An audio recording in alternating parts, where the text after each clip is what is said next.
Assalamualaikum warahmatullahi wabarakatuh.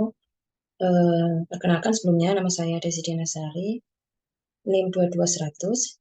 Pada kesempatan kali ini saya akan mempresentasikan hasil dari kuliah tamu terkait peluang usaha di industri kosmetik yang dipresentasikan oleh Ibu APT Naili Siva Esfa.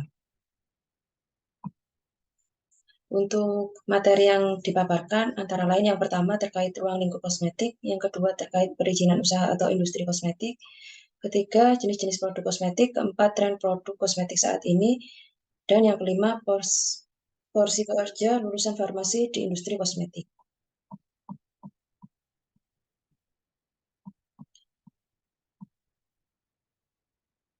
Yang pertama terkait ruang lingkup kosmetik.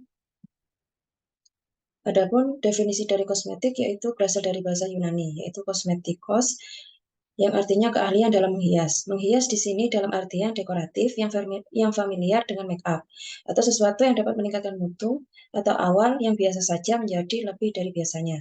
Jadi kalau misalnya contohnya seperti vitamin yang masuk ke dalam tubuh dimaksudkan sebagai kosmetik, berarti itu bukan suatu kosmetik karena dia termasuk golongan obat. Karena di dalam peraturan Kepala BPOM sendiri dibatasi bahwa bahwa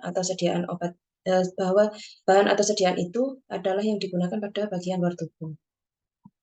Untuk peraturan Kepala BPOM sendiri nomor 23 tahun 2019, bahwa bahan atau sediaan yang dimaksudkan untuk digunakan pada bagian luar tubuh manusia seperti epidermis, rambut, kuku, bibir, dan organ genital bagian luar atau gigi, serta membran mukosa mulut, terutama untuk membersihkan, mewangikan, mengubah penampilan, memperbaiki bau badan, memelihara atau melindungi tubuh pada kondisi baik. Menurut peraturan Kepala BPOM sendiri, kosmetik itu harus menggunakan bahan yang aman, bermanfaat, dan bermutu. Untuk pemenuhan terhadap persyaratan keamanan dan kemanfaatan harus dibuktikan melalui hasil uji lab atau melalui referensi ilmiah atau empiris lain yang relevan. Jadi tidak hanya asal klaim dari suatu industri kosmetik saja. Jadi harus ada hasil uji lab dan referensi ilmiah. Kemudian untuk bahan yang diizinkan digunakan dengan pembatasan dan persyaratan penggunaan. Bahan-bahan yang diizinkan antara lain yang pertama bahan yang termasuk zat aktif sediaan terdapat pada lampiran 1, jumlahnya ada 205 item, kemudian bahan pewarna lampiran 2 sebanyak 158 item, bahan pengawet pada lampiran 3, 56 item, kemudian bahan tabir surya pada lampiran 4, 30 item. Selain dari bahan-bahan yang diizinkan tadi, ada bahan yang tidak diizinkan dalam kosmetik, di mana terdapat pada lampiran 5. Terdapat banyak sekali bahan yang tidak diizinkan, yaitu sekitar 1.375 item, di mana diantaranya yaitu pewarna tekstil, contohnya ada rodamin B, merah K3, metanililo, raksa, dan asam retinoat. Selanjutnya terkait perizinan kosmetik, di mana kalau dulu ya untuk perizinan kosmetik itu harus ke Jakarta dan perizinannya membutuhkan proses yang lama. Tetapi sekarang BPOM sudah menggunakan teknologi yang sangat canggih, menggunakan ini ya pelaksanaan layanan klik notifikasi kosmetik secara online. Di mana di notifikasi kosmetik ini untuk yang ingin mendirikan industri kosmetik atau ingin melakukan perizinan terkait produknya bisa melalui notifikasi kosmetik ini. Adapun isinya yaitu terkait verifikasi badan usaha, tambahan data, kemudian update badan usaha, dan konsultasi yang bisa dilakukan secara online. Untuk jam-jamnya sudah ada di websitenya. Kemudian untuk jenis-jenis produk kosmetik, untuk sediaannya yang pertama ada masa padat, contohnya ada sabun, deodoran stick, kemudian ada dalam bentuk serbuk tabur atau serbuk kompak, kemudian contohnya setengah padat atau pomade dan krim, kemudian ada gel, pasta, cair, cairan kental, suspensi, dan aerosol. Kemudian untuk bahan dan penggunaannya serta untuk maksud evaluasi produk, di mana ada dua golongan. Golongan pertama yaitu kosmetik yang digunakan untuk bayi, kosmetik yang digunakan sekitar mata, rongga mulut, mukosa lain, kosmetik yang menggunakan bahan dengan persyaratan kadar dan penandaan, dan kosmetik yang mengandung bahan dan fungsinya belum lazim serta belum diketahui keamanan dan manfaatnya.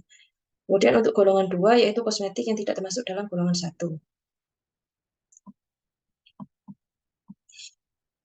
Kemudian jenis-jenis produk kosmetik yang lain menurut Peraturan Menteri Kesehatan, di mana ada 12 item.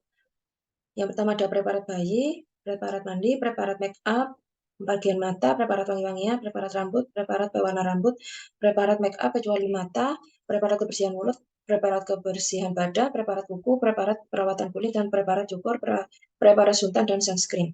Di mana pastinya setiap manusia pasti menggunakan kosmetik, setidaknya 3. Yang pertama ada sabun ya, kemudian ada sampo, dan pasta gigi yang pastinya digunakan oleh setiap manusia.